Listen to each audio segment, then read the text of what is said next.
We'll take a look back here. Albuquerque police returning to the same area where two kids went missing a long time ago. Billy Sena was 11 years old. His cousin, Mary Lou Sena, was just 9 years old when both disappeared from this neighborhood north of downtown in September of 1979. I pray, I cry.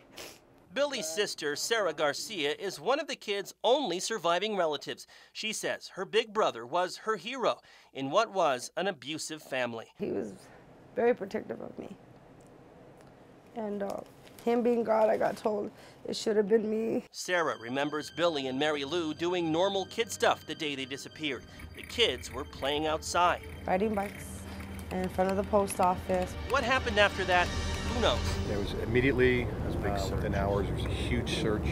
Went on for weeks. The investigation went nowhere. For decades, the case file gathered dust, but today, the investigation has new life. We are trying to update all our cold cases to modern standards. According to police, renewed interest in the case actually began about 7 years ago, when a neighborhood woman reported hearing children's voices coming from the basement of the front house at 323 Mountain Road, where Billy and Mary Lou used to live. Apparently others were having senses or visions that the two missing kids were in the front house. Based on that, dog handler Elaine Flower Malden was called to the house to help investigators search the basement for the kids' remains. The last time police were down here with cadaver dogs back in 2004, one of the dogs sensed something, but concerns over the safety of digging down here put the investigation back in limbo. You ready?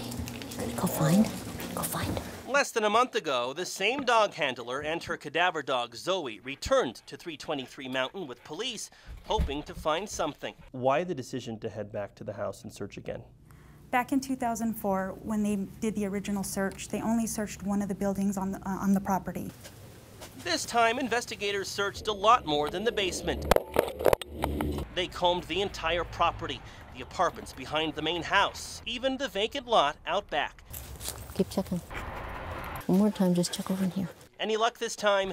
Well, not really. She's kind of like, maybe there's something here, maybe there's not, and then she kind of discredited it a little bit afterwards. Still, police are not giving up. They are confident this is a murder case, and now they're ready to reveal the name of a possible suspect. Sarah Garcia knows the name well. It was her mother's boyfriend at the time. When my mom was with Mike Cordova, I think he was a drug dealer. I can't prove it, but he had a lot of weed growing in the backyard. The name Michael Cordova appears in the old case file among a long list of possible witnesses, but police have only his name and nothing else. In 1979, it was common for APD investigators not to collect dates of birth or social security numbers. Police say they believe the Michael Cordova they're looking for staged the abduction and killed Billy and Mary Lou after some of his marijuana disappeared. My brother got beat for it really bad. Mike came home and saw the plant missing, and he automatically blamed him. It's a very common name, and when we run them through our database, we come up with hundreds of names because of the fact that it's so common. So we have nothing else other than the name to go on so far. Police are also looking for a woman named Liza or Lisa Ramirez, listed in the case file as a person who was living in the house at 323 Mountain at the time of the kids' disappearance. Investigators are hoping that revealing those names might finally bring some justice to the missing children and to Sarah Garcia. It's not easy growing up being alone, by yourself.